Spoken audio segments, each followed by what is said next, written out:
Pakistan cricket team 92 की तारीख दोहराने में नाकाम हो गई। T20 वर्ल्ड कप फाइनल में इंग्लैंड के हाथों शिकस्त से शायकीन के साथ साथ साबिक क्रिकेटर्स भी उदास हो गए। कौमी टीम का मोराल बढ़ाने वाले शुएब अख्तर कुछ न कह सके, सिर्फ इतना ही इशारा दिया कि उनका भी दिल टूट गया। मगर फिर जब खुद को संभाला तो कहा, दिल दुखा है मगर टूटा नहीं है। साबिक कप्तान मोहम्मद हफीज ने इंग्लैंड की टीम को जीत पर मुबारकबाद देते हुए कौमी टीम को पैगाम दिया कि हमें अपने खिलाड़ियों पर फख्र है।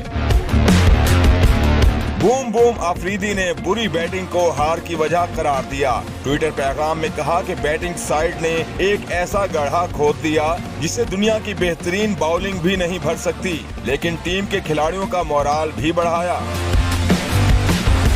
वहाब रियाज ने शिकस्त पर दुख का इजहार किया, मगर कौमी टीम की बॉलिंग की भी खूब दिल खोलकर तारीफ की। इमाद वसीम ने इंग्लैंड को दूसरी बार चैंपियन बनने पर मुबारकबाद दी और कौमी टीम पर फख्र का इजहार किया।